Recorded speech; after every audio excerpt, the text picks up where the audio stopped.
this afternoon. It's not going to be a long one, so I want you to be a partaker of this, and I would like you to call in as soon as I open the line. It's unannounced. As you all know, a lot of things have kept me out of live program for a very, very long time, which is not my own making. Is a pressing issue that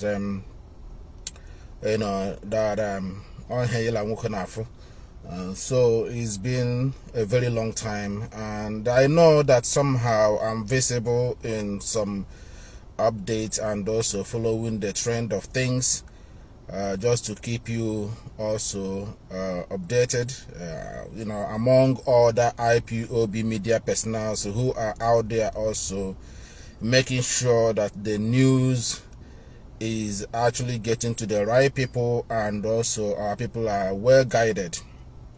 I hope you all are doing very well, depending from where you are watching me this time. Please do me a favor, share this. This is going to be very, very exclusive, and we are not going to get hide here.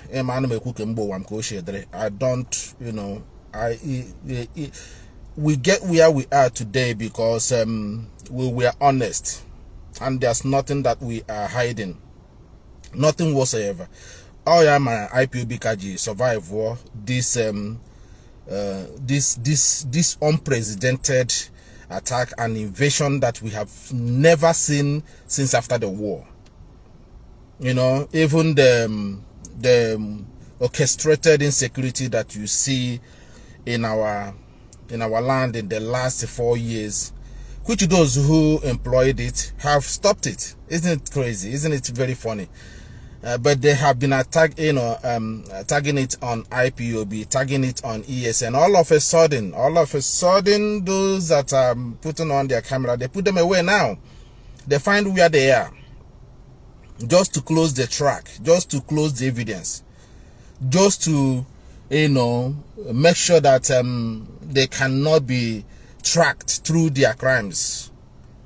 And in that process, they destroy lives, they destroy properties, they make sure that the life of our people on their daily basis activities are cut short. People lost parents lost children, properties destroyed, completely destroyed, just in an attempt to destroy IPOB and the blackmail Mazi Nnamdi Kanu, or as the worst case may be, to jail him for things he did not commit.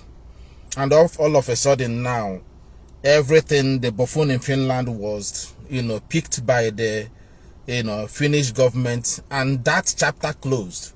And then the remnant, which there are still few of them, who were all over the place, rampaging through Okigwe and Oasis, all of a sudden, they came out, they picked them up themselves, to tell you that what IPOB and its leadership have been saying, whatever crime and criminality you're seeing in the whole East has nothing to do with agitation. Politicians have said it, and a lot of people have said it. IPOB have issued memo that these things, Mazi Nnamdi Kanu have run a rally several times before his house invasion. There's never a report anywhere in the whole East, anywhere that Mazi Nnamdi Kanu goes, there is a complete total shutdown of the streets, and no complaint of any destruction. Nobody have ever complained that they lost pin. Nobody will complain that they were molested. Motorists were going. The only thing that you can see, traffic sometimes will clog that place, but at the same time our people will make money because IPOB we are crossing through that axis. No report whatsoever. All of a sudden they kidnap Mazi Nnamdi Kanu. 2021, we start seeing crimes, we start seeing attacks, we start seeing our villages being rampaged, we start seeing all these blackmailing. So IPOB and her leadership comes out every now and then, distancing themselves from the crime, making sure that anywhere they see crime, they expose it to the world. And today, the same people the IPOB and her leadership mentioned that they are the key point of the insecurity in the whole East. As soon as they take two of these major individuals out, what happened? All of a sudden, insecurity take a nosedive. IPOB Kanu here. They went to this. They went to the level of even trying to tag IPOB terrorist organization. And you can see this picture here. This picture here. You're looking there. The one below the Trump, President Trump. Isn't it ironic that these things are going on in the north, in the whole Nigeria? It's not making any headline in Nigeria. It's not making any headline. And they were persecuting Mazi Nnamdi Kanu, persecuting IPOB, blackmailing IPOB. When such people's life were being sniffed, more than 3 million. We are not talking about 1 million. We are not talking about 500,000. We are not talking about 300,000. More than 3 million Nigerians are in IDP camp inside Nigeria. It's not making any headline. It wasn't caused by Mazi Nnamdi Kanu. It was not caused by IPOB. It was not caused by agitation for Biafra. These things are there. In fact, the emergence of IPOB and the Eastern Security Network is the reason why you are now seeing the number of this deaths you are seeing in the northern part of Nigeria today, and in Kwara State that the Yorubas refuse to bring to the limelight. Are you getting the point? They are persecuting Mazi Nnamdi Kanu because Mazi Nnamdi Kanu was ahead of the time with IPOB, exposing all these things before they start happening. So this is what is going to happen. This is what is happening. This is what these people are planning. Nigeria should sit up. They call him Rabora or Rabora where? Asotram de Peke. They call him Rabora. They call him instigator. They call him noise maker. They call the IPOB miscreant. They are uneducated. They said they don't know what they are doing. IPOB spent nearly 12 years trying to draw the attention of America. What is happening in Nigeria? And I heard somebody in my comment section, you people are coward. So after 10 years, this is what somebody make in a comment. One of my posts. After 10 years now, now is that America is coming to you. Now you are rejoicing that America have come now. After 10 years, Marcia, that is consistency. I didn't want to be rude to him. I didn't want to block him. I said, yeah, it took this long time because IPOB were consistent in their reportage. In truth and honesty, no fake news. You see why IPOB is against fake news? Do you see why the leadership said to Biafrans and IPOB in general that there should not be any fake news? This movement will not entertain it. Make sure that you get your information accurate. Today, the whole thing that IPOB have reported, the whole thing Mazi Nnamdi Kanu have said that people find it difficult to believe because some of them are not internet. They are in the church. Isn't it crazy that the same thing I want thereby to be aware of the surroundings, aware of the threats we are facing as a race? They call us that we are instigating war. We are trying to create war in Christianity. I don't know how they said. Some of them today. Reverend fathers were killed, beheaded. Reverend sisters were killed, raped. And the same IPOB, we were the one raising the whole concern to the Vatican, to Pope, to Europe, to the West. How can you people brought us Christianity and allow our people being murdered like this?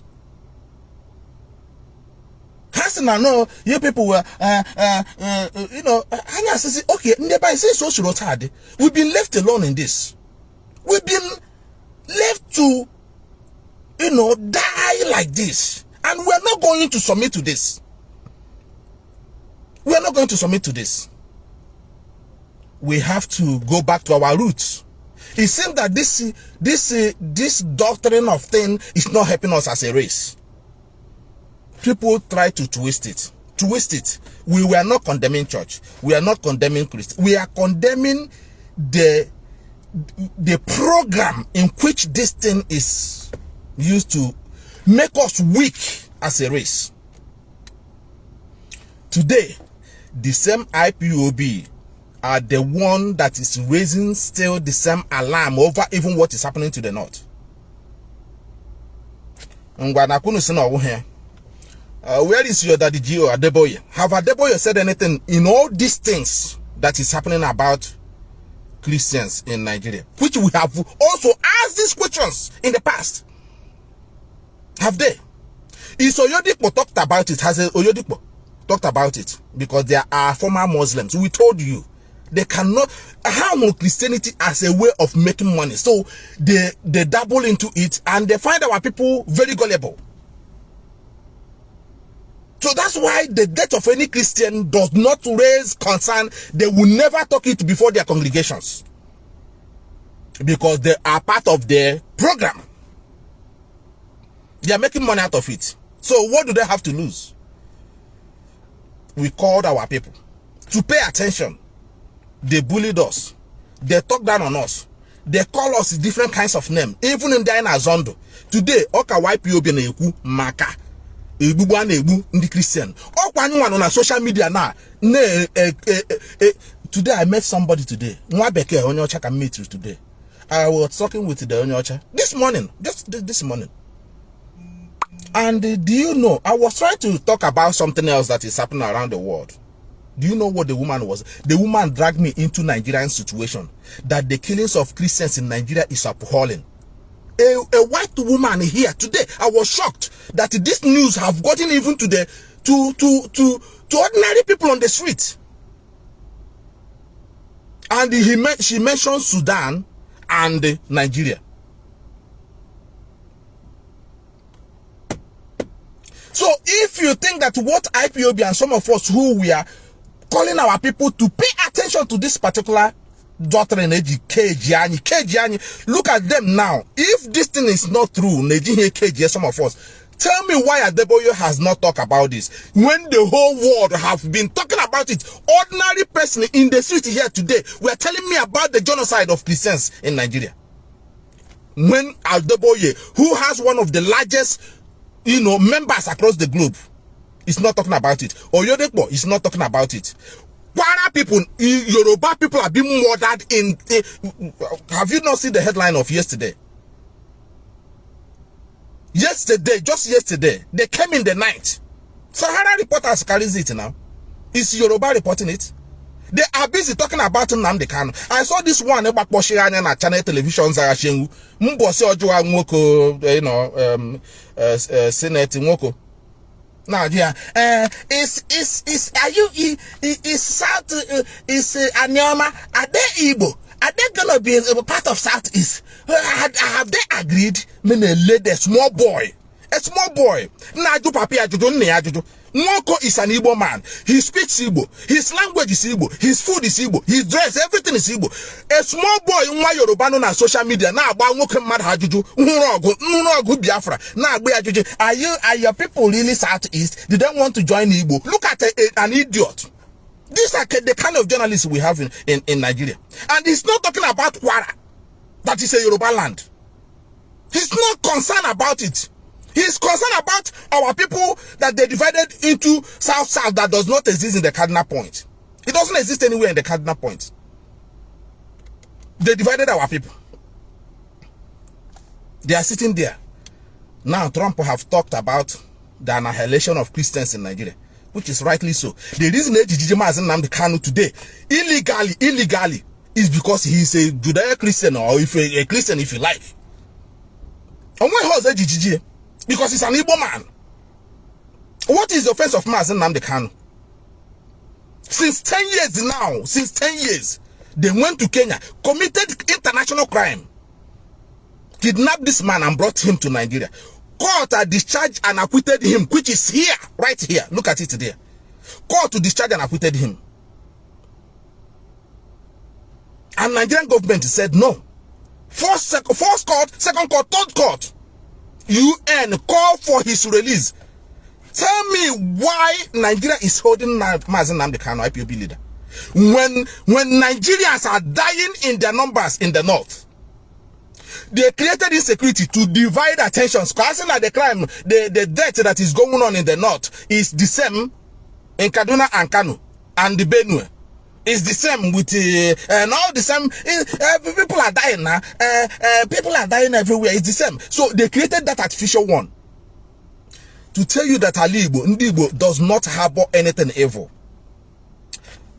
Gentle Yahoo, do they last said in Igbo land? They started terrorizing our people. They used them. Do they lasted? That Igbo does not. They don't like you. They don't like evil. Regardless how you sees it, we don't need Christianity or religion to be good people that we are. It's something that is inbuilt. It's in us. That's why evil cannot strive in Igbo land. It can only be a while. Once the Igbo woman identifies where that problem is coming from, they tackle it there. Give me a young cock. Do you get what I'm saying? And where a young cock? That is what happened. That is why even the buffoon did not last. Even the buffoon did not last. He was on social media calling Gentle, calling Jacob. Is it a blackmail? They use them, set everywhere ablaze in Igbo land, slaughter a lot of people. To tell you they know where they are. They are the one that went and stopped them, isn't it? Were they not? We're the one that they went and stopped them.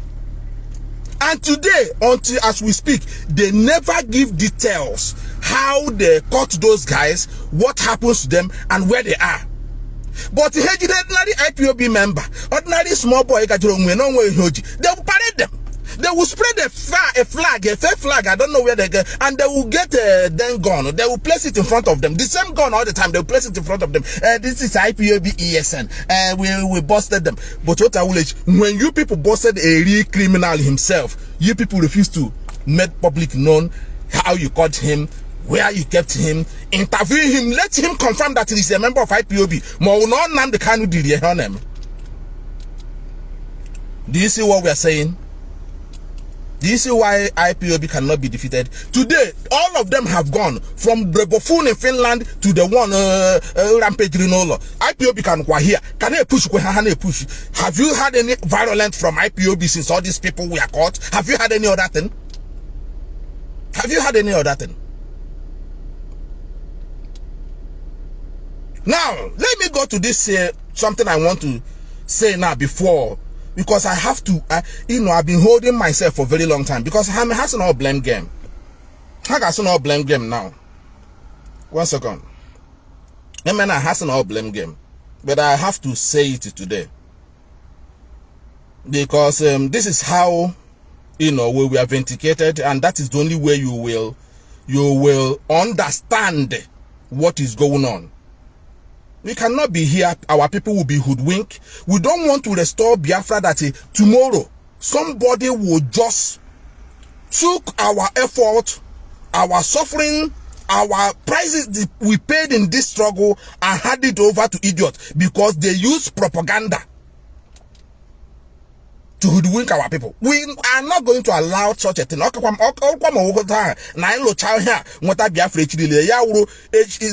wouldn't know one thing, one story. Set our people against each other, which they try to do in IPOB. They created fashions, they created criminals. They'll be shooting our people. They will say, burn everywhere, get everywhere burnt. They will videoing themselves. It's an IPOB will be doing this kind of thing. IPOB that had their headquarters, had their offices here and there. Now today, everything all this whole thing that is coming out since Trump make this announcement, there is no way we have back for IPOB. I couldn't forget now. Even Nigeria themselves cannot attach IPOB to this nonsense here. Trump because the Trump before Trump made the announcement here, Americans has been on ground for a very long time now, monitor the whole event. They don't just come, they don't just come and announce something, say something. just because na ha chọrọ ime ha na, despite that the issues ha nwere, even na na ha bịara for oil, ha bịara for, okay, kemgbe anyị nọ, what our benefit with that oil? Ke ha nwetara na ya, ọ kama ụlọ ọkụ anyị enweghị, ụzọ anyị enweghị, mmiri anyị enweghị, school anaghị arụ ya, nothing is working. So America ha bịa nwazie the mmanụ na ka anyị mara na ha ndị aside anwụghị ya, and anyị nwe believe na anyị nwe mmanụ, but we don't get anything on it.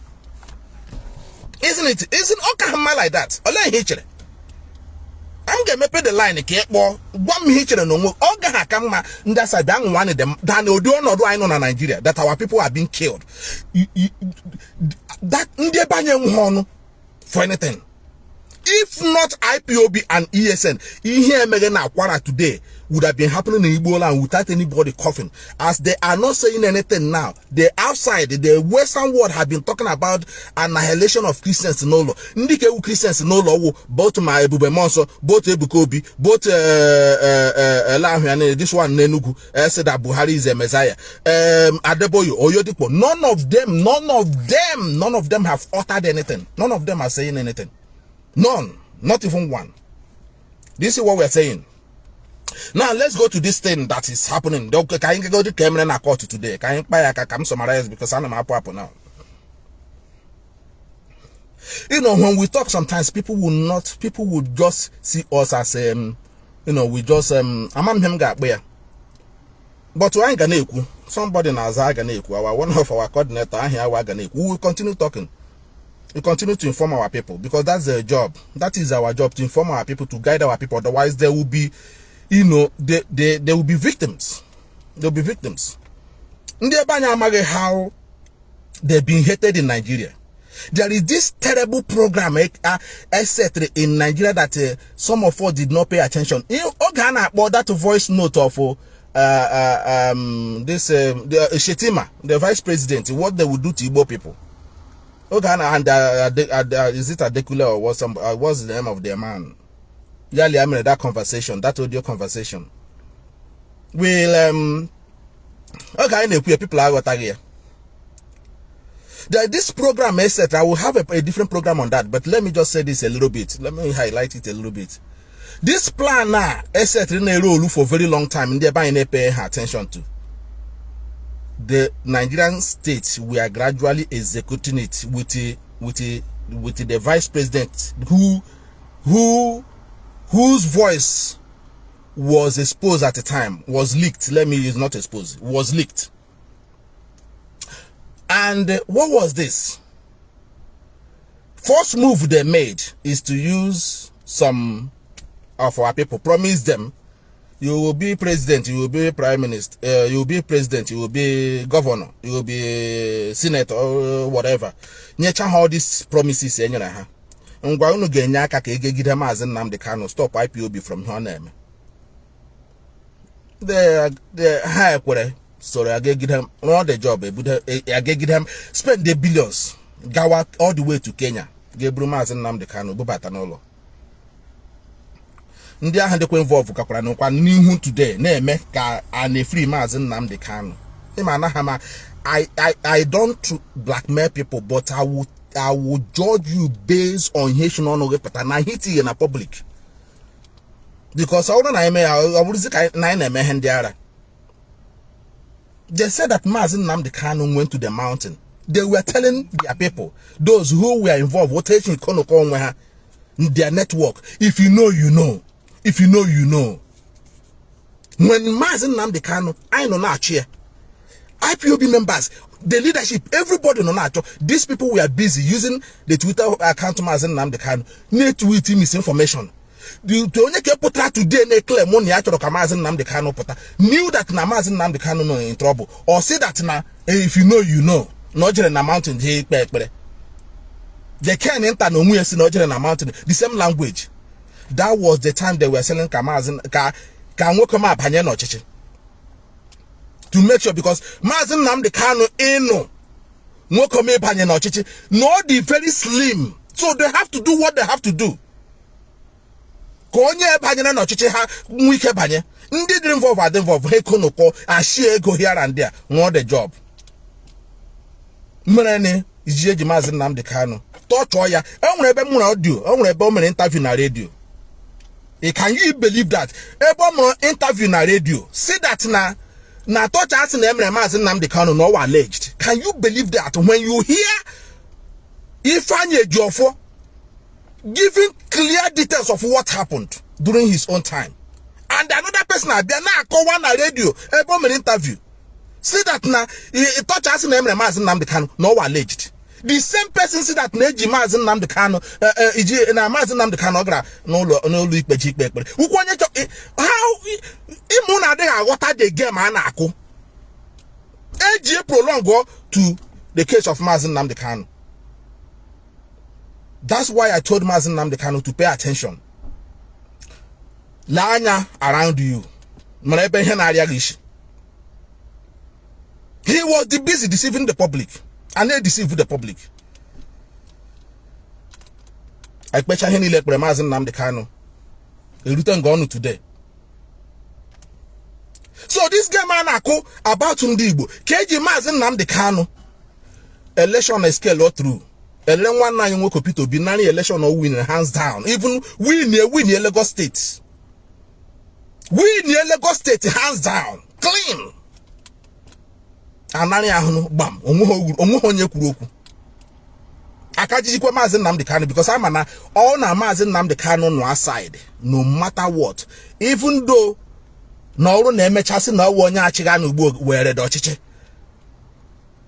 aga uwa niile ga agbagara aga at least na nwoko na aga emerire gara okwu ga anugodi na court no nweghị house. But hey, Mary, onye kesi today that Nnamdi na-egbukwo n'ala Igbo na ọkwa Christians na-egbu Christians n'ala Igbo. Iji gwa gị somebody wu onye ime ọhịa, o claim on ya wu professor, a completely bushman. On the and akpọtara anyị na Hagra school. When we talk, has na insultive. A bushman no onwe si na ya we governor. The same man egra inauguration ya. Ya walk gila nwunye mega akaja before the whole world. Wonye bra now is not your best friend. Ihu na anye nwe value. Ihu na anye wo problem on. Ihu no wu ndi awu atu ihe ji na suffer na Nigeria today. This kind of people. Onye ka etogo fa gawa n'ugwu Hausa ga-egbu ikpere n'ala. Because ọ chọrọ ka maybe ọ na-achọ ka enye ya governor. Ọ na-achọ ka Okebeke pụọ nyanwa enwe the chance to be the governor. Unu ama the game na enwe ha idea. Ikpere ogbire n'ala. Na ko eri push ro nwe ha ga France ga meet Macron o we nwe ha idea na owu governor ka ọ chọrọ ịga ha nwe ha idea unu diko dubogie okay ka hapụ akwada one. So eji Mazi Nnamdi Kanu dichie ye tunile chi dichie ye na akpa ya until accord that election no rigie ye ya everything na go ofuma in order to keep an Igbo man down. Ima hemrene now. But that will be a different program. Get take time, may analyze. In order to keep Igbo man down, to make sure financially Nunu the down, because the strength of an Igbo man is his finance and his business. To make sure they keep an Igbo man down, even in the next coming election. Na Kajiji Mazi Nnamdi Kanu prolong his detention. No, Nigeria survive, but can prolong detention of Mazi Nnamdi Kanu. Then a major attack business Igbo men. Their major hub, Gadia Gakosa the place.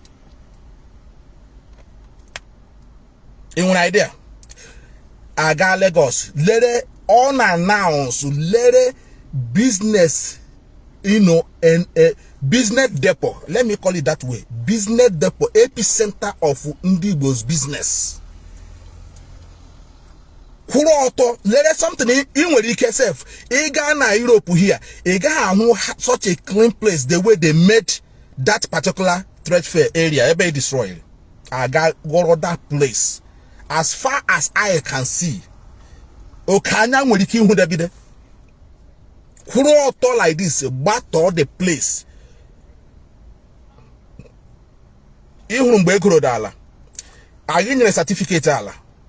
Even made the foundation, even clear the site, in the approval of building, the kind of building natural can there. In everything, another documents from the government, only for them to finish it.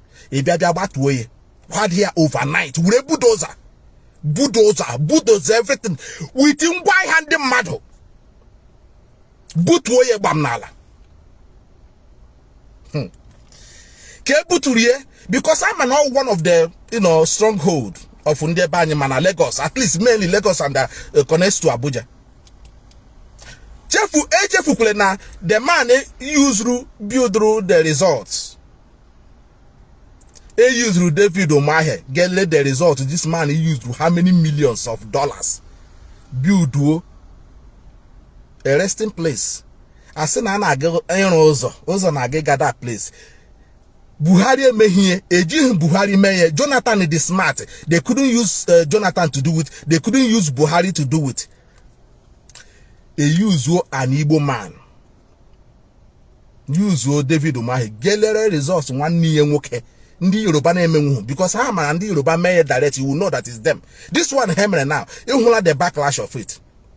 He use David Umahi. As soon as as gage destroy your business, that results one niye nwoke. Say no also na that place. Oza na anwa banwa oza beru bo that place eleri egbato here one Igbo businessman akutu go die gbam nala elu onye ke nrokie na Abuja kutu onye ka ahụ wike use onwike Erufai emehie during the time of Erufai Buhari emehie for 8 years according to Oteshi Kowa Jonathan of course oga hemie because Jonathan is clever or the smart use onwike onye power monger or choro power he want to be he want to see himself a use a little estate one year woko boot way bam nala akwena wata question aga then agawazie to Lagos akpa ka heme him na agunu because ndi Igbo amaghị m this generation amuchu no amakwa m he unu riri o but then agawa Lagos recently. As soon as I get the Mazi Nnamdi Kanu, make it sure. Let's simultaneously, just watch simultaneously H&M operate. Still, IPOB guy be here, some of us guy be here, you people need to fund the IPOB because that is the only back for. Even them Basrika Mechi Brakwoye, Professor Wabeza Bekwoye, no here would only thing as a race with ESN. Unajo sunu na aga ha fund there. He butere unu buffoon a look alike. Ke ha biela Igbo menyok within 3.5 years. Mo Igbo akomodi agbam. Okwa IPOB ti wekwenkwe until in the Finland enyofuo. In the Finland is all the way from Finland. Ghana Igbo game investigation na Igbo of what IPOB have been complaining before he make their decision. Sino onya wu fake of IPOB. That is why IPOB is still active in Finland. Because they realize the difference between the criminal himself and the real IPOB who are genuinely agitating for Biafra restoration. They are not terrorists. They don't kill anybody. So this is what happened. Ndi Igbo fondo abina Lagos fondo on IPOB ha na agbala azu. Here we le wetara we genye a criminal eji ebi egbo ndi ebe anyi gogo gbo ndi ebe anyi mu ulo ndi mmadụ ọkụ make people widowers make children fatherless make mothers widow okwa this IPOB okwa anyi nwa kwuekweriye because out of your sheer hatred it's not coming from the angle you want it to be coming from. You wanted to destroy some people before whatever reason best known to you. I don't know you, don't know me, and we are doing here this thing with passion because of the love I want, because we have seen what is going to happen in the next 2, 3, 4 years. Today the only place it can do a little bit here now apart from these criminals I just dislodged a couple of weeks ago. The only place I get to safe in Nigeria now, the same East. And when I any lady they are artificial. Let the kind of people Soludo they will know the security outfit. Look at how tattered, how unclean. Look at how reckless and how haggard they looked. A professor, grad school. With a whole anticipation that this man will develop Anambra, he will be the best governor of Anambra State. Let him come. Look at it. Now, these things have been going on. I na guni watch ya lekwe na anya Mazi Nnamdi ka na-ekwu anyị na-ekwu lekwe na anya ka ihe shi na-aga but onwe onye n'ime unu grant then abịalere ejire Mazi Nnamdi Kanu lere Lagos bịa mewe unprecedented attack even without you knowing it ebide kuriwe shop ndị ebe anya na Lagos isolate wa ha As the game we are going on, some of you who are emotionally blind, they send this will I call it a lot of shit in here now. This sophisticated, let me put it that way, this sophisticated, well-trained agent is sent there to China. Man, are you following me? Are you following me? He sent there this sophisticated, trained agent, which we have been also puncturing his activities. Una di emotional because they are still allow our people more that tell them bring fake look alike, they will fall for you. Tell me any race game where a movement like IPOB, you'll be falling for a stranger that you do not know. Tell me any race in this world game where a movement, people like IPOB that have challenged the status quo, not only in Nigeria but in Africa. You saw something you fall for it. They brought you this boy, the fish magnet. As soon as he make his contact with fish magnet, hey boy, the guy was bozo. Hey boy, akoya na akoya la, akoya akoko ya bad. As these people are busy destroying the Igbo man's business in Lagos, they send them their agent to China. Do you know what that means? That means it will be very hard for you to recover because they are supplying your base. They destroy you. Now, how can go to your supplying route? Target is there, but what's other place in China? You know, it took me time for me to come to say this because I couldn't figure out time because of personal issues. This guy went to China. Why these people were busy demolishing Igbo man's business back home? Now, destroying also the supplying route so that Indicano will find it difficult to recover completely. Because your supplying route is gone, your base is gone. You people do not know. Because there's no reason calling for B-Lord, calling his name. Oh, somebody made a business you own when he hear even though Nagili have a personal issue in those days, let it be. But what brought this, somebody made advertisement business here, therefore, even Mandike China, their own business there, destroy their relationship. Because all now we hear now, they should have arrested the guy in China. Because what he did is clear economic sabotage. All him to China. Or unamagi the serious offense. But how many no dia me your purios or me chari do. Jakwa been a play rune smart. I was just reading on social media, going through the whole social media. Hi. I heard even some of our women, so some of our people going on social media. Tag me, tag Mazi. Tag this guy in our program. Kobie Megan, Kobie defender. Now one you will save you. You never one day say that you tag IPOB. You never one day say tag IPOB leadership. You never say one day tag IPOB Radio Biafra. All the broadcasts. Now this is the issue that discuss on air. Is Radio Biafra not national thing? Do we discuss about other people, about other than issue that concerns us as a race? Why can't you say tag our people on Radio Biafra, IPOB? Let them discuss this. Do you think Onwanyega stand the move before IPOB media on social media? Tell me in the IPOB naga confront you. IPOB media confront with Tony Blair. Osa apoya noko. Ima hambe Tony Blair branolo. Osa apoya noko. No go Tony Blair again. Almighty Tony Blair. IPOB confront Toria na media. Ye close wo chapter ba. Ko rumo nwe to here fotora. Ye wori lawa ga na egodi. Inu no go ni ye kemba. This is what we are saying. People now make the value of you don't know the value. You do not know the value of what you have. They played you. The same way they used the buffoon played you. Play for how many years? Play for how many years? This guy defrauded a lot of people. Killed a lot of our people.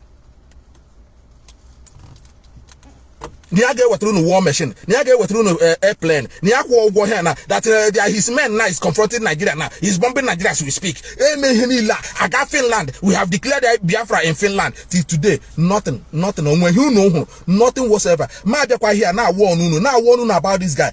Any day this guy got banyo camera. All of you next year get push. You know police today couldn't doubt to hide now.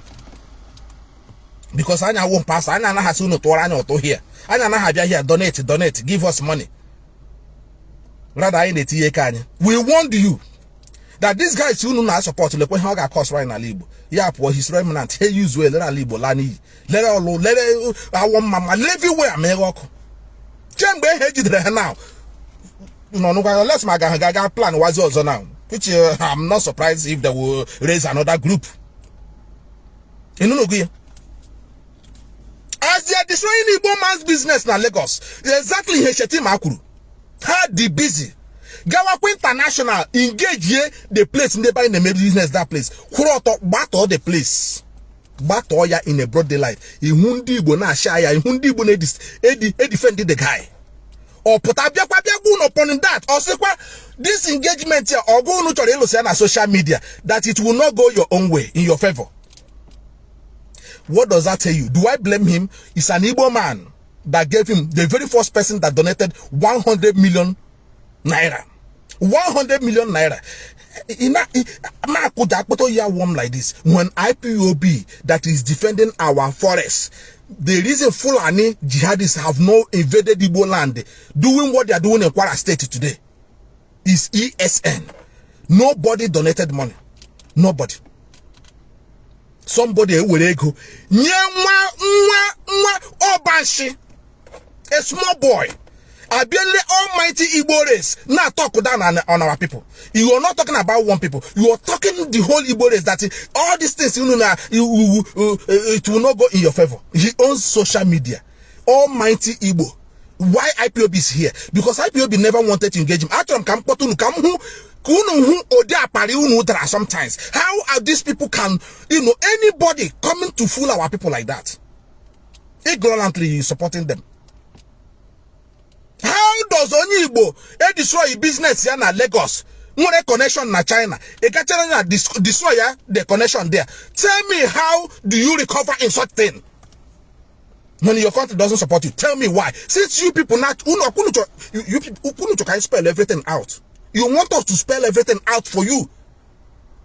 Now you bracket here would that night just know why you now watch good. Now guy the good name making sure that now our people, the diplomatic engagement continue to go on. Go to IPOB family meeting, you will not go and join. It won't be na Zaratel. In my the meaning of rat, all okay. I say again, it will be okay. At least rat head. At least I say rat head. I call rat tail. And a fool, a grown up idiot. Always here one you so good. You are rat tail. You are rat tail. I'm a member of rat tail. But this one I have to speak. I'm a member of rat tail. I'm a rat tail family. All who okay caprog. I can't give shagodin. I can't give lion. I can't give elephant. I can't give all elephant and I can't all elephant. I can't rat tail. All who okay is just doing na social media. They so these people.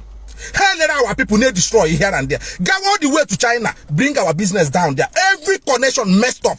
Social media destroy our people. When our people, the only line, okay, since they destroy their business, they can go somewhere as still established with their connection in China. But they destroyed them in China, in Lagos. Then went on international. That might, since tariff never wasn't here, mega business. They buy a ching from China. How they were coming on her. They are managing themselves there. Tell me all this in Waihane Bulata, where does he go? Majority of Waiha is China Bulata, Kebon land, or Lagos, or where they shop in Lagos. A destroy ya. There's international. Ne destroy the connections there. Biakwa the internet yakwa. Now he owns it. An Igbo man, an Igbo daughter will be making video now say Tagaramia, Baranimia, Tagaranimia. Because he won't believe. He won't believe. He believe them will arrive. You were shame to our race. You were shame to our race. A small boy, our own went and gave them 100 million naira. When IPOB had been struggling, defending our forests, defending our mothers in the farm. Go and see what is happening in Kwara today. Go and see. Yoruba is not reporting it. Their media is not, their daddy GO is not reporting it because they want you to be coming to church and be giving money. Even as Trump speaks. Now, what are we talking? How court today? Let me bring it very close now so I can map this line. They went to court today. This is what we have been saying. Discharged and acquitted. Discharged and acquitted. Discharged and acquitted. No one did discharge again. Now, I'm just summarize here very, very quick. I'm just summarize here because I will lose my anger here. I'm just boot way now map the line because I'm only 30 minutes now. Now, but I watch this place. When we say that Nonyen do have discharged and acquitted, people are saying, hey, no, my brother must stand trial. You know, Nigerian government played a very smart game, very smart one. Okay, discharge the man Nnamdi Kanu acquitted. Onwenzi court was on a seat is in it. Onwenzi court was on seat is in it. Then is the IPOB. Has an IPOB war terrorist. Then if I need you for but if I need you for now, and there's okay, challenge them to court. Say, okay, come and prove what crime IPOB have committed. You label them terrorists. They never showed up. Nigerian government never showed up in court for almost 3 or 4 years. This man went immediately in order to find the reason. On a lead band organization. He went and revoked that matter immediately. Immediately revoked here. They said that now the band of IPOB still remain. But what before they quote that now IPOB have gotten victory, that now they have been removed from the terrorist Hana. He said it's Nenugu. But then, already you could hear, yeah, with those lies, misinformation, those lies are here. Then, all on IPOB, according to you before that now, you repeat party all over the place that the IPOB have been disprescribed. IPOB have been disprescribed. The court have been, all of a sudden, he push Wezie court case, a winning, a happy Zedo cook on nota, a guy push blackmail until whatever. Oh, my hand, do. All the hen you know do all the hen makatron do that bara the zoo has lie down. All of a sudden accepted to go for trial. When Onyendu have said that I don't have time now. When Onyendu have said Nuni who been Tanyako, where that now this case lack merit and I exclude you from my case. And the court said that you cannot try me. Appeal court, there's no court in Nigeria can try me over this particular thing. It's finished. That is where the case ended. At least that would have been the last time Onyendu got a talk on a court. Because Onyendu had no there. What everything. What was there. Case closed. How was there IPOB leadership? Now movement here. IPOB may engage the world. Ndi front to ta because hatch or relevant. Front to ta. Mahama Kenenta, the same reason I had to make sure that na Mbeji Dremazana the Kanu na Kenya, that nobody hears about it, nobody knows about it. All the whole torture for 8 days until the Bulatonyen Dunolo. All from video. KG who that no Onyendu no. They didn't even say it until a video share side biawa to the public. The same mission. So are you telling me that na Onyendu no de easy if free na Kenya? Or reason no na ki nwere interest ke free ya kwa? O make sense. Now I got caught to win your court case. Everything I don't know. Look here, the sergeant acquitted. Can say that na ndike gra hagata here. Na when hagatra. Achufu ha convince your Mazi Nnamdi Kanu. Munye nwoko wo ken enta ga tweet here. Mba na ahụ ya court all the thing or you delete everything. That na Mazi Nnamdi Kanu must stand trial. Because Mazi Chinasa Nwolubra say that Onyendu will not stand trial. He went and tweet that Mazi Nnamdi Kanu must stand trial. How convince Mazi Nnamdi Kanu, not knowing that what this thing means, KG, because since there is no case for Mazi Nnamdi Kanu, I got when he get detained in the Mazi Nnamdi Kanu now. Again, when he get keep in. Oh, so we maha.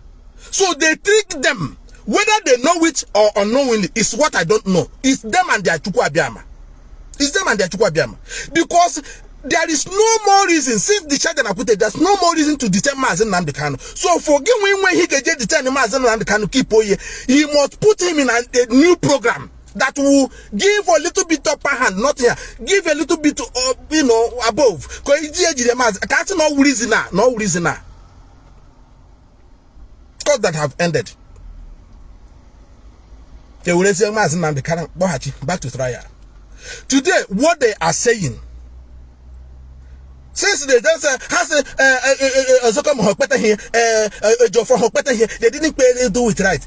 They don't know. This thing they discovered today. Here, this one here. Today is what these lawyers discovered. They found it. They use it to bring Nigerian, you know, down. That this thing lack merit. There is no reason to continue this trial, this case against Mazi Nnamdi Kanu. Here today. So in a chikwam no work until Mazi Nnamdi Kanu for share Jack ya already caught 5 case. Check is the whole thing in there did drag your front and back and I just running grammar now by your camera so grammar calling you no here and there every time have your camera now queen you no fool everybody.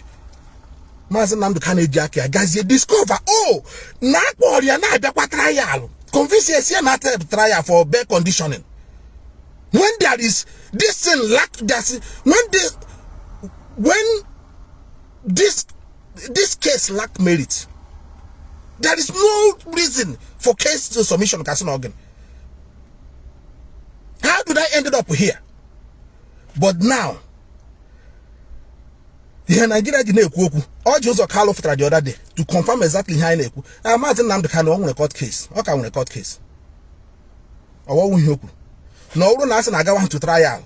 No na egwire na the charge acquitted some olukum na magebe hash sin have there this struggle BGIPOB be shine BGIPOB be de popular can akpanyo mu the charge acquitted.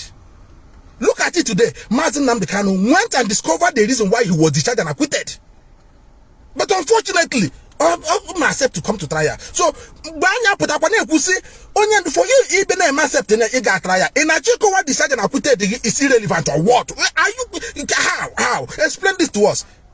Here you make sure from since happy with you now Ruzen oh quite high we hear we show I blame more. How to play me all had you bago can who go this year until Onyendu gradually for whatever reason yeah better to the point was okay, you got in the more I can defend the woman. Give me the 5 cases. Now Onyendu studied the 5 cases. Who that now all these things are not was a waste of time. A waste of time.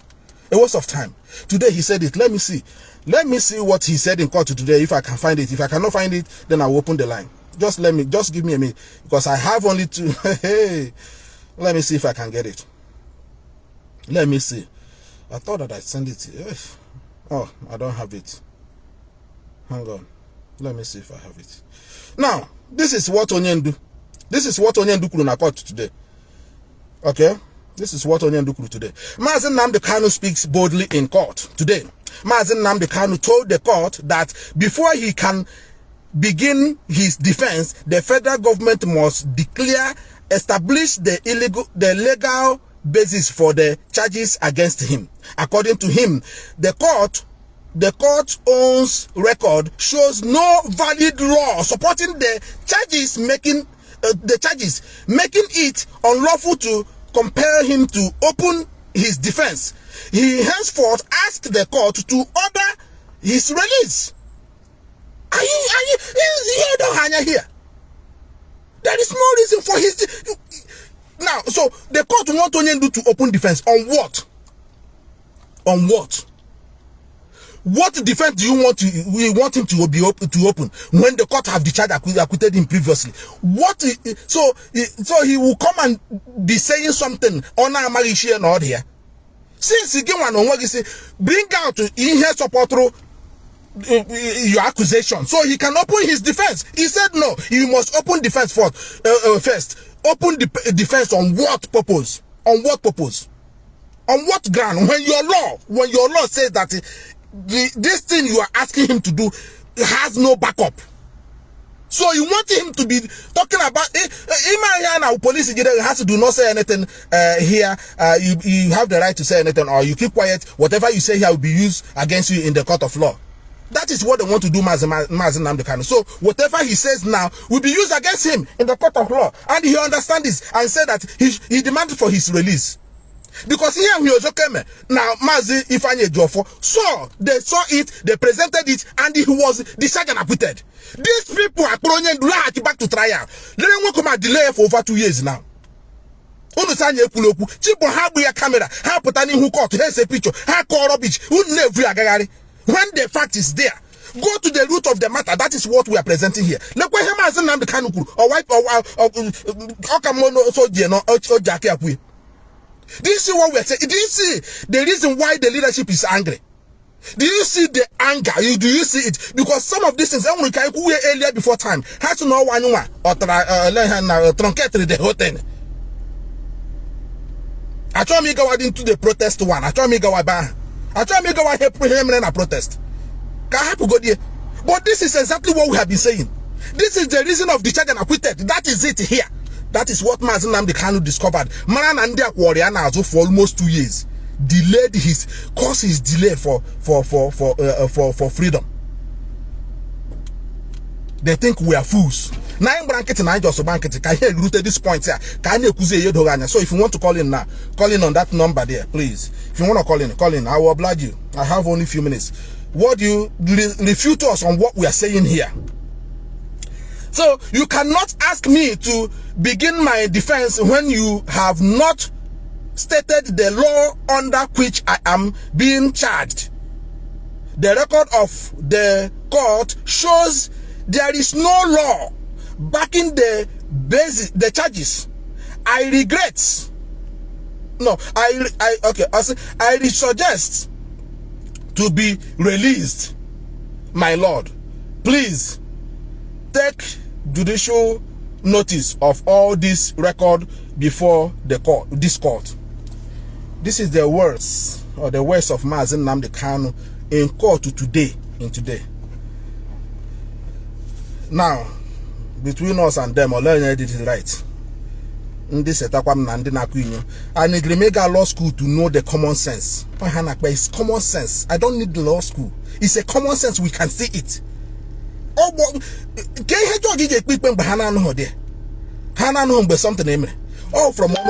can you call now? Call me with the number there. Call us. I have my this now. Tell me. I have at least another. What is the time now? I have at least another. Let me say 30 minutes. If you want to call in. So that's why I'm gonna be blunt today. And I blackmail Mazi Chikedozem. I blackmail IPOB leadership. I blackmail everybody. Wanted to truncate IPOB modus operandi. Wanted to truncate the structure of IPOB. No communication whatsoever from them to IPOB leadership. The structure of Mazi Nnamdi Kanu.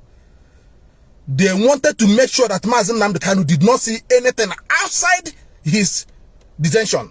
So, can I help you, my man? Caller, please tell us your name and where you're calling from, please. 2 minutes, because I want to accommodate. Yeah, Mazi. No, book of Banyoni is a canyon now. Okay, so when you like this, please. Okay. Sorry. Mazi, hold on. I want to. Okay. So, Mazi. Yes, go ahead, please. Yeah. The point is, Mazi Nnamdi Kanu went that court back. I want to chip into the court, his court case. He went to court back, being deceived by his lawyers, and which can never tell him the truth. And he went there to legitimize a sham trial. That is absolutely illegal. A sham trial. Shambolic trial. Shambolic. Waste everybody time and put him there and run the clock as much as they can. He for nothing. I don't know what Nnamdi Kanu is still doing with that tomato shoe. Let him tell him, I cannot stand this trial anymore. It's a sham trial. Discharge and acquitted. In short, recuse yourself. You are compromised. The same thing he did to Binta Yaku. Supposed to be done to Omotosha. There's no need wasting all this time for nothing. You understand?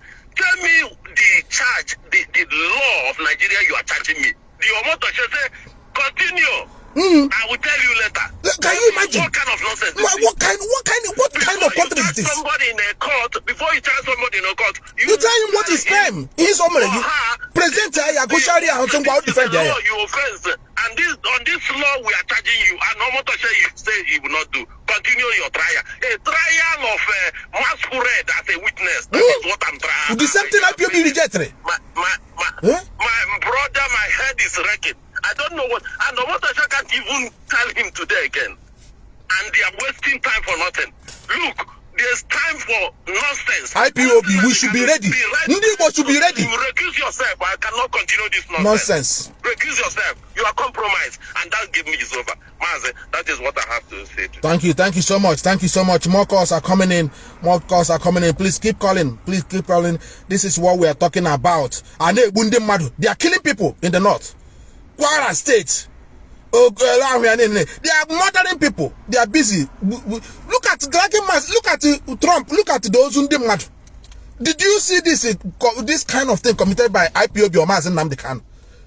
On what purpose you want Mazi Nnamdi Kanu to enter defense when you see dead body of Nigerians in their numbers? They said more than 50,000 have been killed since 2010. And you are here dragging Mazi Nnamdi Kanu on illegality, and somebody gave right to this, or somebody convinced the Mazi Nnamdi Kanu back to trial. Mazi Nnamdi Kanu kuru today. Win the case. Win the case. This guy say people insult. Decide there, Gawasi Hagara, Chibo Habi, every time Habi camera na rubbish. Mazi Nnamdi Kanu took the fight from them.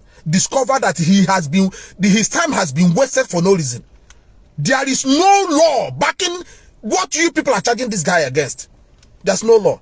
By the way, the group on the lead, and when Bokasri no IPOB, and when IPOB, everybody here crime IPOB committee. The group on the lead. So you are accusing him of what happened 2015. Out on. Caller, please tell us your name and where you're calling from. Tell us your name and where you're calling from. 2 minutes, please. Hello? Yes, go ahead. Tell us your name. Tell us your name and where you're calling from, please. Yes, sir. I'm not from. My name is Chumuba Opia. I'm calling from Lagos. Go ahead. What is in your mind? My own suggestion is that the problem we are facing now is Aloye Jimako, and the Meme and the Kanu. That's the problem that causing problem for us. What we are saying. Because I do not see any law that holding Nnamdi Kanu. It's those people that caused this problem. Because Nnamdi Kanu said he cannot stand any trial. But Aloye Jimako and Meme and the rest people insisted that Nnamdi Kanu must start trial. And Nnamdi said it truly that he cannot stand trial because the no law in Nigeria holding him. But Aloye Jimako and the rest people continue making this man to survive in prison. But I'm sharing with them, but they will never escape it. That's what I want to say. God bless you people. Thank you so much. Thank you so much. Thank you. Let's get this person, another person here. Caller, please tell us your name and where you're calling from, please. Tell us your name and where you're Caller, can you speak now? Tell us your name and where you're calling from. You're through to the program.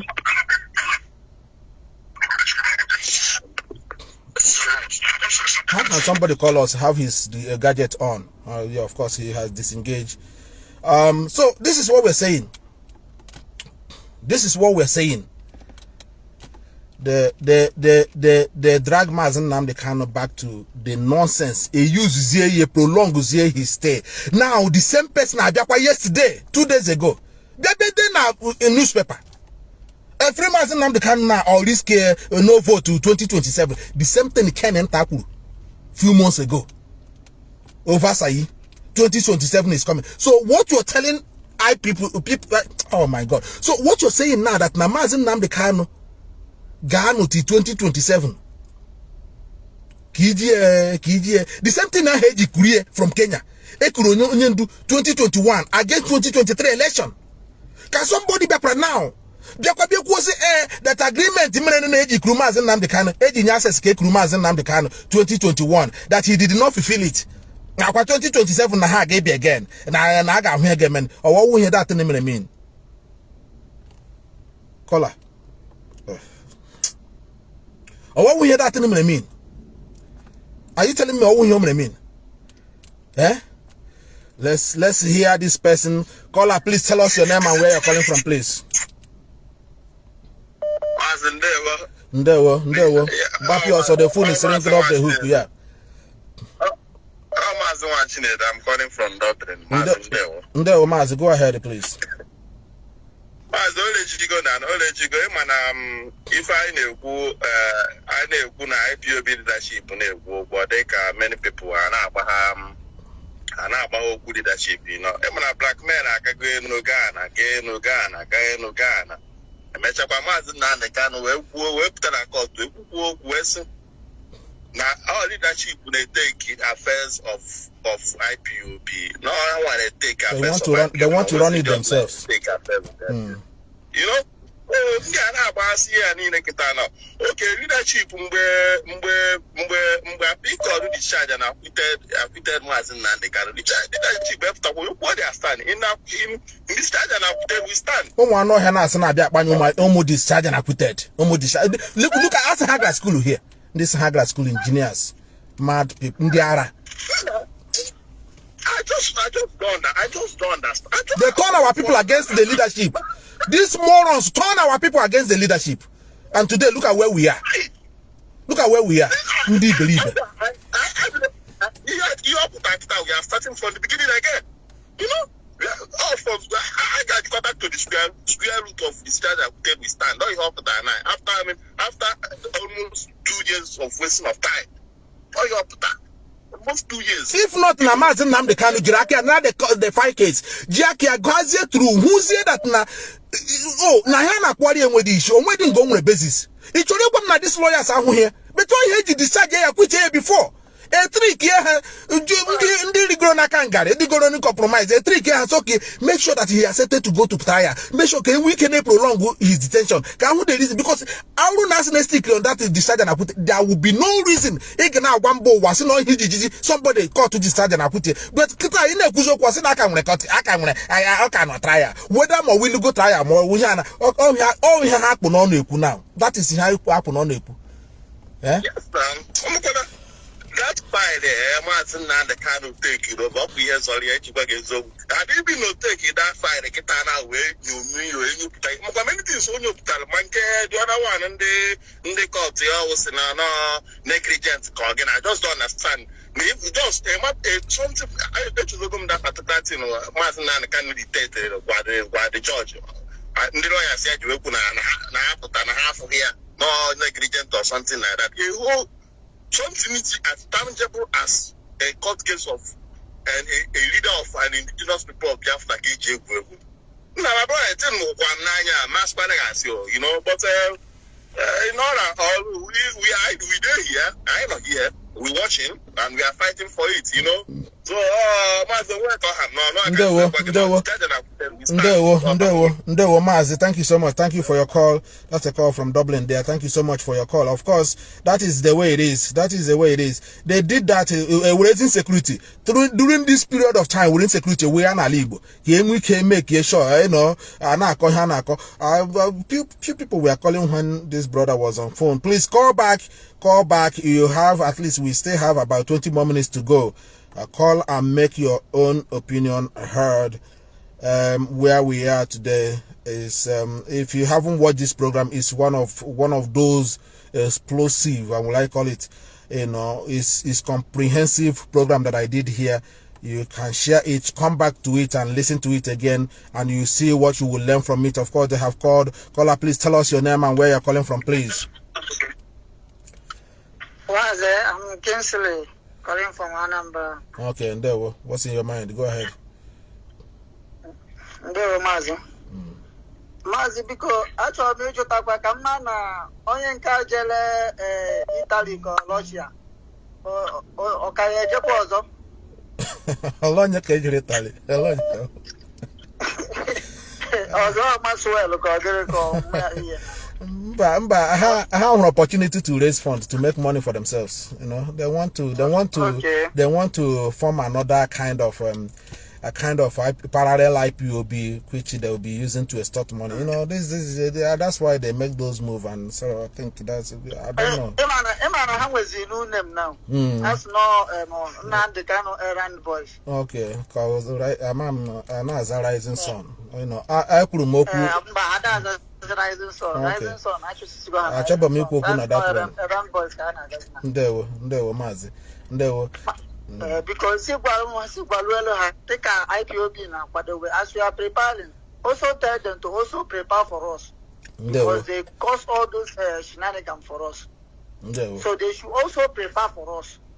Because the leadership really goes but they should also prepare for us. We are coming. Ndewo Mazi, thank you so much for your call. More calls, please. More calls. People, we are calling all over the place. Just call back. If you haven't been through, call back. It's only one person that can speak at a time. Please do call back. I oblige you to call back. So this is exactly what we're saying. You know, they want to modify IPOB. They want to make it look like childish. They want to look at what they did. 2 years wasted of time of, if not na Mazi Nnamdi Kanu jaka na file nyo ihe no nime file hu na here when I discharge the put here since, and they refuse to tell him. They keep running around here ham like ga form work hack ball rising sun form work all like all half form here water. Caller, please tell us your name and where you're calling from. Hello, please. Yes, my name is Okwe Chukuno, calling from the UK. Mazi, go ahead. Mazi Ndewo. Thank you. Yes, my contribution on this case here, from what my own observation, you know, this lawyers, Mbomo, a lawyer Jimako and this team, haven't known the truth or knowing that Mohammadike have been discharged and acquitted by the Court of Appeal. You know, what I see, I think they try to, you know, they try and, you know, to disengage themselves from cooperating with the leadership of this movement, with the OS. And because when Simon was there, I think it was, you know, they were trying to, revive, they revived this case because, in my own understanding, when Simon Ekpa was out there, you know, committing all manner of genocide against our people, I think they wanted Simon to think they will use that period of time, you know, that delay, you know, period, you know, while returning back to Federal High Court to see if Simon can achieve their goals. But unfortunately for them, Simon couldn't, you know, arrive to his, conclusion as they planned. And now because IPOB was fighting, leadership was doing the needful, and now because of that, they've come to the, you know, at a point they realize that they can twist the whole thing, you know, lie against Mazi Nnamdi Kanu that led them even to chase away Jofa and Michael Osokome in the first place. So now they have seen everything that they are not getting, they're not heading to nowhere, and that was why they even called. Haven't seen that Simon Ekpa, was already jailed, and now they see that since they are not winning this case, and they started joining what's his name, Oshoshowole, going into protest. We use that means now, to look like, okay, since that everything is the fault of the government, why they themselves also know the truth that this man have been discharged and acquitted, and they need to stand with the leadership. The leadership said, acquitted, discharged and acquitted, we stand. So because they cut off themselves from the leadership, and now they think they can do it the other way around. They think that there will be any other way, to get our Madike release, so that they can take that glory. But at the end of the day, they have seen the way everything ended up. You see, so these people have caused us pain, and now we have spent many years now we spend in this case of Onyendu. But never too late anyway, because their end goal in this journey, or the mission of Nigeria government is to have Nnamdi Kanu in prison. But because we are fighting, and now they see that everything is not working, so they have no other thing to do rather than to go for protest with Oshowole. And now Amadike, as God may have it, Amadike now decided, since this thing is not winning this case, and they don't want him, they don't want to release him, so he has to take this himself. So these guys have wasted our time, but we have no other thing to do other than to keep on pushing the way we are pushing it, and Amadike also to do his own part, which he's already doing. So that is the only thing I have to say, because everything is very, very frustrating to us, very, very frustrating, and everybody have seen the whole thing that now. The problem is Aloy Ejimako. Look at the way they are reshuffling themselves. For Aloy Ejimako, now, what's his name? Okpara took over. And Okpara messed up also. Now, they now return back they now change it again. Now it's Nnamdi. Nnamdi is the one in charge now. Because the other one is just recovering coming back from hospital. I mean, Aloy Ejimako. They keep on running their mouths every time they go for interview, and because you don't have nothing to deliver. You have nothing. Why not come together? Make sure you begin to play with the leadership, so that they can give you the necessary thing you need to do. But they don't want to do that. This is where we are getting the whole frustration, because Kanu and his brothers, because of what they've committed, maybe against the government, because of their case. Now they try to clean up those mess by working against the leadership. You see, so but here we are today. But I think it's not that late. But if Amadike stand his ground this time around, so that's the only thing I have to say. Just keep on the good work you're doing. Mazi, thank you so much for your call. Thank you so much for your call. We have another person here. We have you. You've been through to this program. Please tell us your name and where you're calling from, please. I know who you are, but just for the... Good morning or good afternoon. This is your comrade. You know him very well, Mazi CJ. Welcome to the program, please. I can see you're back on track. Welcome back. It's now to the I've been listening to your program since. And I know now I've heard few voices here that I recognize that called. What I want to say is that IPOB, one family. IPOB, one family. Abaru Changa de Klungulango, or IPOB one. Like one of our comrades said that we are here. We are here until Biafra is restored and beyond. So my contribution today is that these whole people that have wasted our time and the time of Onyendu, they won't be forgiven. Because these people extended our suffering in this whole. They become instruments against their own people. they will not be forgiven. Maxwell, Nnamdi Kanu. There is one on your comment section now calling himself Vincent. I don't know if that is a fake account. Most of them are fake accounts. Nnamdi Kanu, or one of them. He's currently now on your comment section, constituting nuisance. Mazi, these people went as far as want to create another group and to want Onyendu to lead that one, to ratify it for them. Do you know that? Ask me how I know. Do you know this visit? Biafra lawyer came to Europe. He came to mobilize for that group. The visit one Onyendu came to mobilize for that group, and I'm suspecting this guy DOS issued a suspension the other day. Also, his trip to Europe that he did not let DOS know or any IPOP know also is in that line. How did I know that? It was after all of this trip that they came up with this group.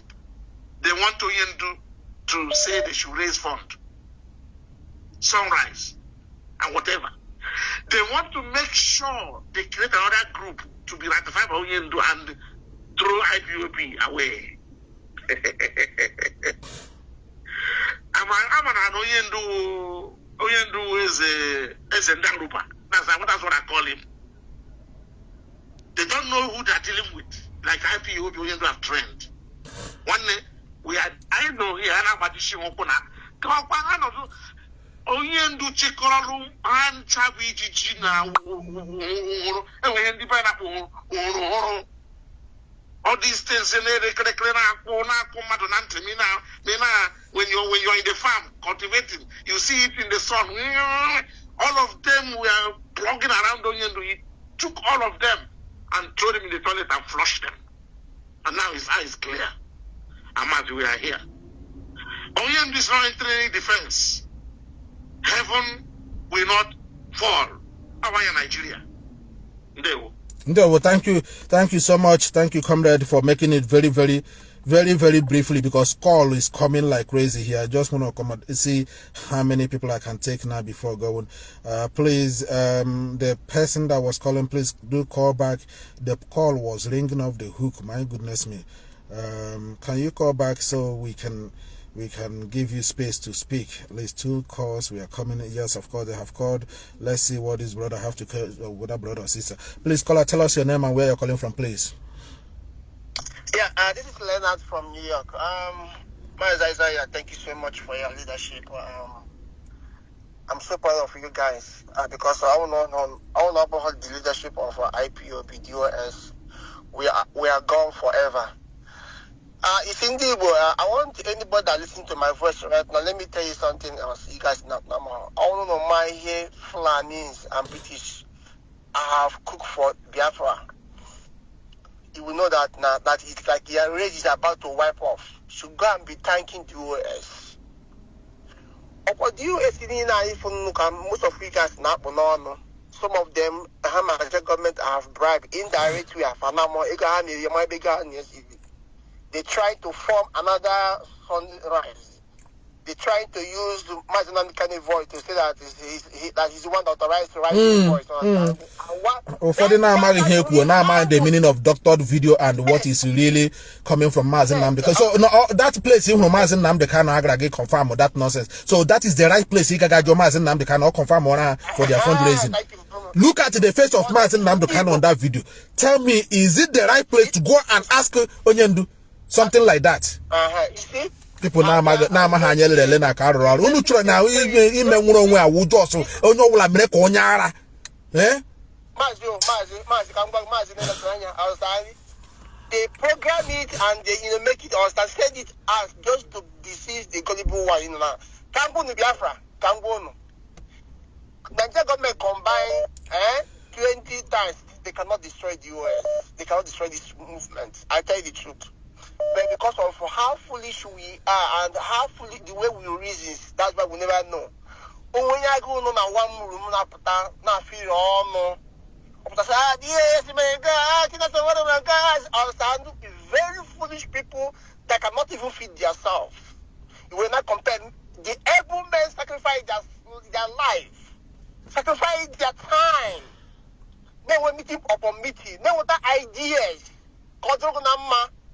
You know, they gave most of them because of social media. When they come out and talk, you thought that it's the human being is talking. Yamano bamboo, our monkey is talking now. I have been saying that now these people that's on the Mazi Nnamdi that yes, that was Mazi Nnamdi. They're all criminals. They are the one which Mazi Nnamdi is dead. But thank God right now, you are seeing it right now. Imagine, but about he cannot even use their sense to reason like normal human being. Look at this man, able man. Look at attack for nearly 5 years. And they never back down. And they all sorts of things. They never back down. You can imagine that they back down and say, you know what? This attack is too much for me. What will be your fate? Maybe ask you, what will be your fate? But this young man, able man, they never back down. Look at the criticism about Mazi Nnamdi Kanu. Look at the criticism about Isaiah Yuba. Look at the criticism about look at the criticism of all the whole US member. Look at the need for Alpha. Can you do that? How market now? Mazi Nnamdi Kanu have proved all of them that they are all criminals. You can imagine right now, Mazi Nnamdi is the one now defending himself. Now this is her law, huh? Now he's teaching them their own law. The young man right now doesn't even have a case. No. They know they all go. If I age your 4 and Zukume, nothing you're going to know at Sahanako. I think God is the second of Peter. Let's start there. No, about Hayamu. Not the one, but we are now how many that Nanda to come and coming back every good day high court. I can you in the very Mazi, thank you, Mazi. Thank you so much. Can we take yes, around the lamp of Ndewo. Thank you so much. That's our brother there from New York. Thank you so much. More calls, please. I want to take that call that has been disturbing. Please call back. Please call back. So that is what we are talking about. That's what we are talking about. Some person just repeated, Mazi Christopher was asking, does these people not know, these lawyers don't know that those things that's our leader is pointing out, he doesn't know, he doesn't hammer or he doesn't hammer, then probably decided to hide it from Onyendu, since Onyendu was not the one defending himself, that using even though Onyendu knows the law. Let me just take this call. I will then explain that. Caller, tell us your name and where you're calling from, please.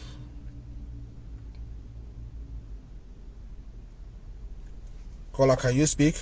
Okay, that one is gone. So either they know or they don't. I will find it difficult to say that they don't know, because that is that's the reason they discharge Mazi Nnamdi Kanu and acquit in the first place. Ozoko a quack lawyer, or just lawyer. He can't come in this kind of thing and disgrace himself without winning the case. Ozokome will not dabble into a case that he cannot win. So Ozokome cannot dabble into the case he cannot win like that. But here we go. He won that case. Instead of them, I don't see. How can Onyendu get basa nwata nwanya na court? Bas koya ba wosa de high na pe. Bas wosa where there na court. Okweji kpo onwe. All of a sudden, and I said that no go back to trial. Go back to trial. For 2 good years, they create insecurity in Alibo. Boo a lot of people. Ogwo he catch boye for nothing. All because of this nonsense here. This behavior now. Just nonsense and Jesus. Let me see this thing up and down here. Let me see. Only for him to realize there's no court case. There's nothing. There's nothing. They are trying him on illegality. Illegality. They are trying him on illegality. And they were hiding. Quoting, we have filed this one. We are no cause commission. No, this one. We filed this. But then, why did you go to back to? Why did you go back to trial? Okay, he did not trial. Every man, there is no case commission. Okay, he did go there. Okay, he did go to Wutu. The sergeant acquitted. So he told him no. He also have pronounced on a court other than the sergeant acquitted. One me also have pronounced. Then okay, can help. He late 2 years of. Mukuma extend there. Kaya ko with the ball or with the room back as a watch chair again. A kuezebo or she don't get to heru. Una bawalambe una kulo kwe now. Have one end now or risk here voting for 2027. So onyen do keja to Zimbabwe election or heja tumbra here. Because all he jireni na kere for 2023 so that he won't be around Mbaga Arabu P2B his position on Mbaga around Arabu Ndibo his position. Because Mazi Nnamdi Kanu was already lambasting David Umahi for supporting Ndozo to win against his own brother. But this is your Igbo presidency. But you supported an outsider against your own brother who won Igbo. And so what kind of politics are you playing? I heard you see what I'm asking Nnamdi Kanu. Let me just take this call again. Caller, tell me your name. This is your second time I'm picking you now and you're not saying anything. Tell me your name and where you're calling from, please. Good afternoon. My name is Chibuzo. I'm calling from Ghana. You're calling from Ghana. Go ahead. Yeah.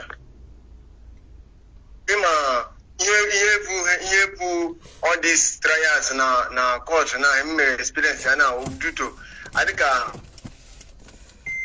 because thank God na sitting in the Mazi e defend you now as all the information in the lawyers hide because I want idea any let me I manage keep all these things away from Mazi Nnamdi Kanu. Now Chineke Nnamdi Kanu be answer sack out. Yeah, we got defend you. You will say the truth of Ashala. So at the end of the day, victory must be us. Thank you and God bless. Well, thank you very much. Thank you very much for that call. That very quick one. Thank you so much.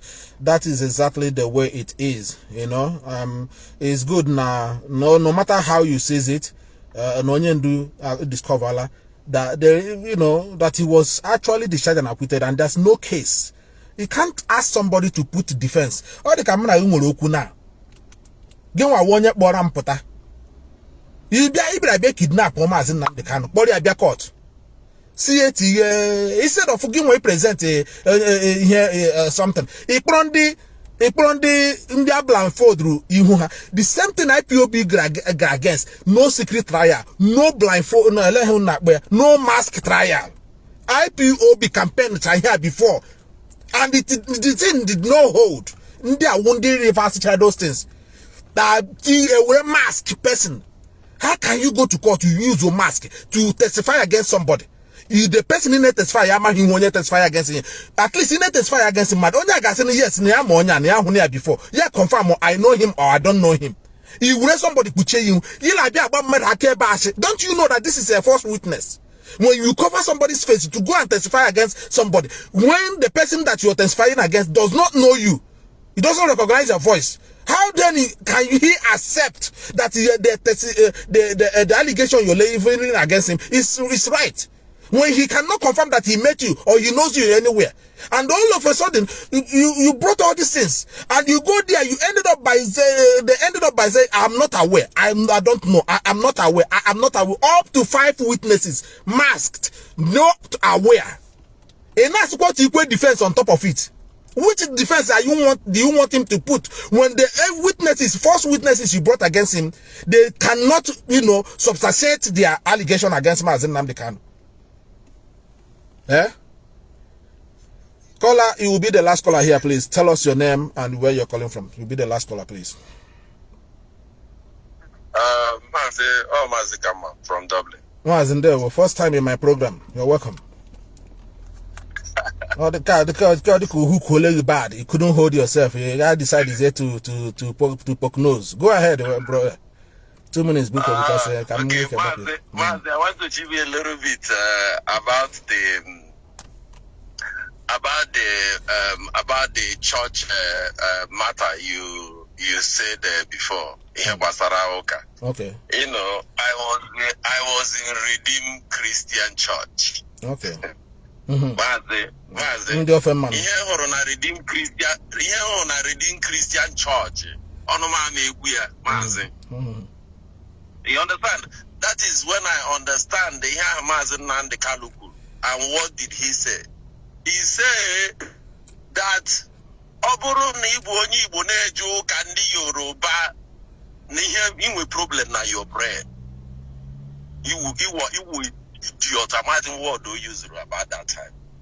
When these guys, what they did in that church, you understand? You will be there, so language, just be happy. Came happy, mother, game, man. I go in issue. Happy, man. And I got right in front of you. Now, church. But now I'm asking, if you go online and see the war between we and these people, I'll continue asking, why can't they present? Let's have referendum and everybody decide whether they want to be in this useless country, now disgraced country or not. Why should we? Is it a force? You understand? They are destroying Igbo man's business in Lagos. So tell them to go, but they don't want them to have their Biafra. But you don't want to be in Lagos. You don't like it. You don't like us in everywhere. You don't like us in everywhere. Even court, look at the court, the church and put it. You are praising your God. You don't like it in the church. You don't like us in the market. You don't like us everywhere. Why can't you allow us to go? Let us go. Stay in your Lagos. Enjoy your Lagos, all your heaven on earth, all your Dubai. Allow Ndibo to go. He said no. I got caught to court the charge. Only Yoruba every day. I said that only do must stand. And I said, okay, we provide the basis where the law said that this thing you are leveling against him, he should stand. You can. He said that you enter defense. Okay, the enter defense when you have not provided, you haven't given him the law that back what you are accusing him of. And why people are dying in the north? Why Christians are being murdered? 50,000 and the 3 million people, over 3 million in refugee camp. Mazi, from the beginning I said this thing. All this thing is a sham because one, the law that hold Nigeria that they can never go off hook from that law is rendition, extraordinary rendition. Committed crime. They are not going away with that. They can't move away from there. Nigeria can move away from there. You kidnapped Nnamdi Kanu. You went and committed a crime and allegedly tried to persecute a crime. The same person, the same person, invade his house. Nail in the coffin. Huh? That is the nail in the coffin. They can't move away. Nigeria can't move away from it. That is finished. Nothing they will say from now reach any time that will work. With that law is holding them down, and they know it. That's almost for sure. Give me why the reason why you're holding me. That man can do it. The next thing Nnamdi Kanu will do is just to dismiss him. Dismiss, recuse yourself, your compromise, and that game is over. So Mazi, I thank you very much for giving me this opportunity. Mazi, thank you so much for calling into my program for the first time. I know you here, you're hardcore, but thank you so much for calling into this program. Thank you, I appreciate that. Thank you so much. Of course, I think this is where I'm gonna leave it. I have tried. Let's say if I have any one more call, but I think this is where I'm gonna leave it. If you're lucky, if you're calling, if you're lucky, you can scale through. Now I'm gonna give one more chance to one person. Of course, they have called in. Let me give this person this ample opportunity. Thank you so much for calling, and tell us your name and where you're calling from, please. Boy and MNK. Mazi, good morning from myself, calling from Atlanta, Georgia. This is Dave. Anyways, Mazi, I've been listening, and then also now no contribution does. Everything that needs to be said has already been said by you. Yes, there's the recent interview that was held. It came held. I think that was about a week and a half ago. In regards to leader's wife, she came on board, and then of course, and then where I kind of pick interest why I called was because say, okay, regarding case of our leader, Mazi Nnamdi Kanu, and then the DOS. To say in regards to our DOS, so when our DOS are still doing it right, or I don't know, a year ago, 2 years ago, but now, that she will always stick with DOS regardless of whatsoever. So he came have to repeat that question again. Joya, in the sight of DOS, how do you see the DOS? Do you think they're doing it right or wrong? Do you still support the activity of the DOS?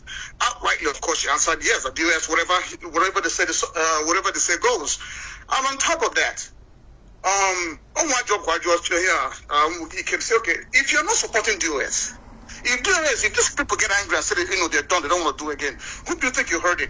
You are hurting our leader, and then our leader, Mazi Nnamdi Kanu, and the struggle. And she said she can never be alive to see that happen. So why do I bring this up? All these motherfuckers, I hope they're seeing it. This is the wife of our great leader, answering the second time that question was thrown at her. Okay, who are useless? These people know this Hana leadership is going cause of idiot. I don't want to even mention his name. I cannot lead him, I cannot listen. They keep talking rubbish. But look at the wife of a great leader still standing with the DOS, because these people are the one who have been holding this struggle, despite the fact that our money has been held for a couple of years by that. Yes, they keep this struggle rolling. All I wanted to say, Mazi, is that at this time, I'm with this opportunity right now, with all these things going on with Trump trying to come in and all of that, and then all I do is again for us to use this opportunity. I go also from that country. This whole opportunity I'm with. Every other thing is babash. Thank you, Mazi. Mazi Dave, thank you so much for calling in. One of our strongest, hardcore IPOB member in Georgia. Thank you so much for your call. I think this is where I'm going to leave it for today. Thank you all of you for making this program a worthwhile. And this is unannounced. I just want to this so all him just can bring it to very closer to you. And I don't want to go into full details because happy the name is interpreted you could happen now or blame game or blame this, but we have to spell things out. We have to tell ourselves the truth. We have to see it where we are going wrong, and also let our people know, because most importantly we need to guide our people. That is the most important thing here, because the way Nigeria is going now, like I said, if not ESN, if not IPOB, tell me what is your fallback now? Look at all your politicians. What is important to them now? I don't know, maybe we can about worry that now threat Trump or threat taking too far. Because what is coming now? All of them. Because if Trump didn't go to war as he have alleged, what he would do would be worse than even going to war, because banding all of them to Western world, that would be a suicide, because all of them watch their business and they go looting money here and there. So they will be stuck. Most of them got a heart attack. So they know what is coming. They know for Trump to pay attention to this, regardless how you see it, is something that is going to really have a very strong ripple effect on them.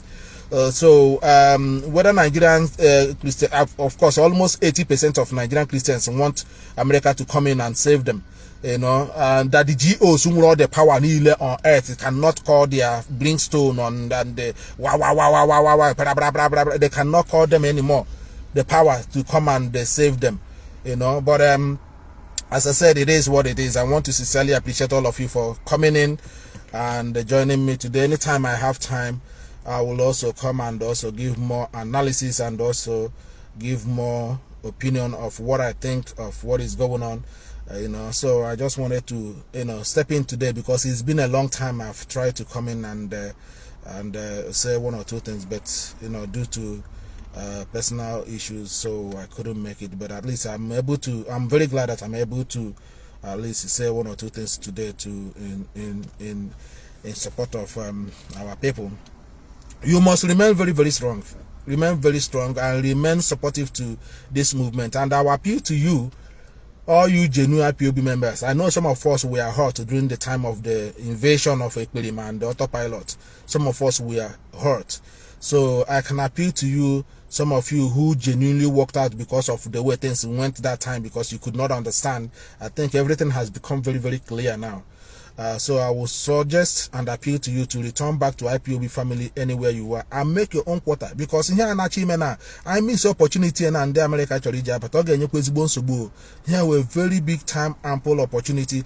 Every Igbo man, whether you support there, because there's no other organization, and one the organization also your reverend fathers except IPOB non media. Uno the lucky where these people that are bringing the awareness. I was on the street today. A woman was telling me what is happening in this news. A man of power.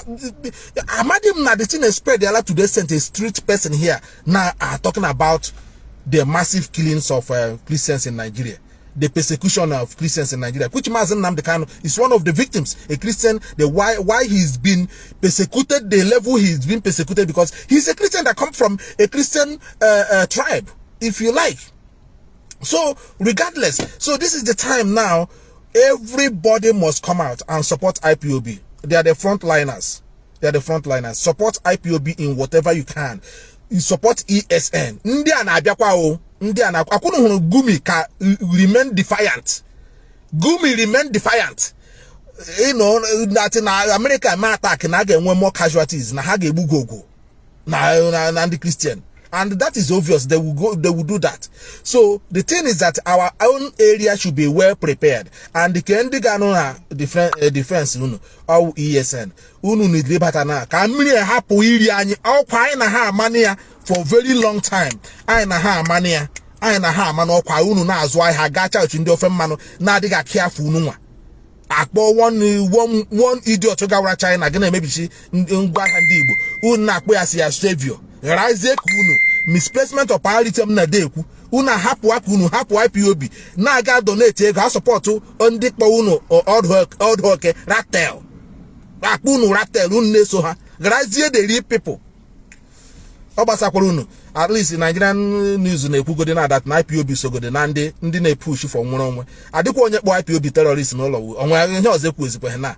Because if they attempt to present IPOB as a terrorist now to the West that knows the West, the West themselves, Fulani, they are the one mentioning. They are now bandits. Has to know no Fulani and Boko Haram. They are the one, the West. Go and look.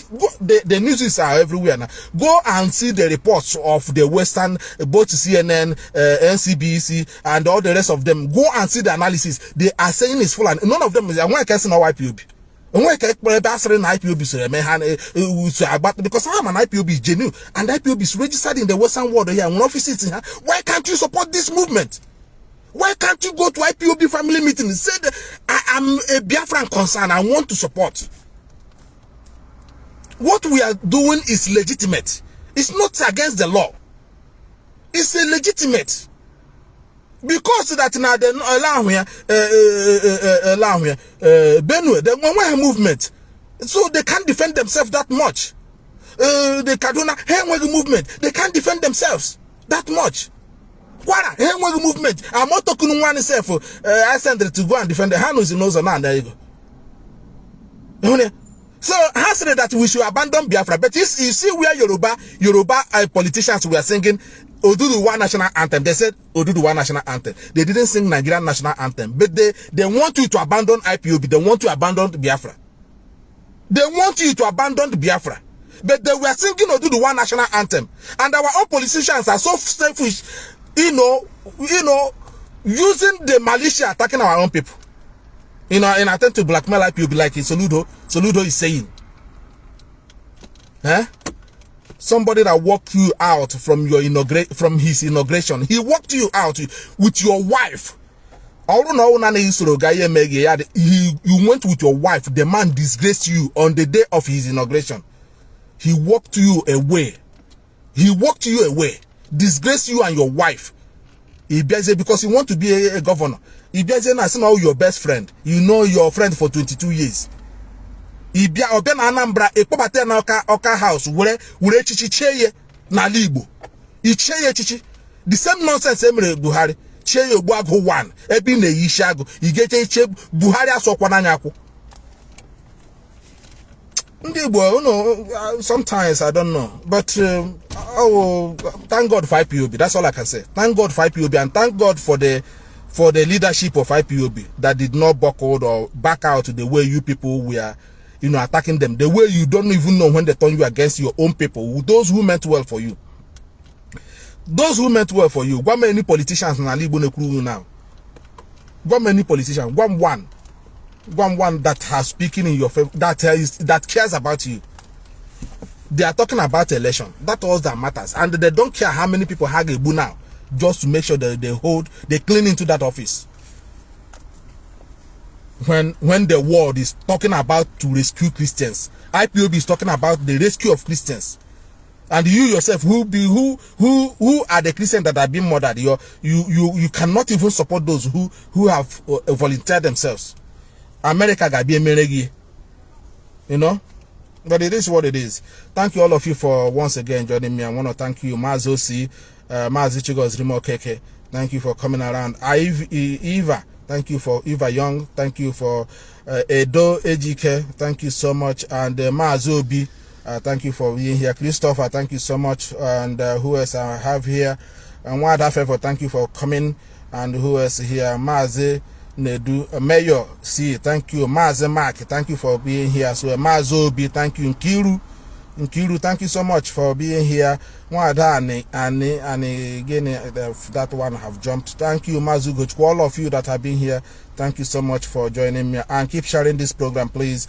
And if you haven't made any contribution in IPOB, go and find any IPOB next near to you, and make your own quarter, so that this Biafra will be restored, so that we can get out of this quagmire. A country that the whole world is talking down on. They said Nigeria is a useless country. They call it a shithole. They call it now even a disgrace. Who want to associate themselves with a disgrace? A disgrace entity. Thank you so much, all of you, for joining here. Thank you again. Agitates. I don't know what that means. Thank you so much. God's power. Thank you. Biafra. Ezinna. Thank you so much for Osoji. I hope Naka Osoji Konyi Moha. Thank you so much for coming. Ikenna, thank you. And Okuka, thank you so much. Who else am I seeing here? Chim Maobim, thank you for coming around. Thank you so much. Chidebere, thank you, all of you. Okonkwo, thank you for being here. Of course, one other favor, I've said that before. Thank you for joining us, and remain very strong, and we must continue. Keep sharing this program and listen to it again. You see what you will learn from this. And have a blessed week. From here, today's date is what is today's date? I'm not sure, because I'm with Mazi, 4th of November. Thank all of you for coming, and the Mechuko Kabiama continue to guide you and protect all of you. Most importantly, protect our leader Mazi Nnamdi Kanu, and give him more strength. Thank you as well, Mazi Chike Dozem. The lead, like before Hassan Anya position, the head of Directorate of Indigenous People of Biafra. Thank you so much. Keep on the good work, and all of you must remain strong. Support IPOB. It's very important. Support IPOB. And again, it is good afternoon from here, and have a lovely week.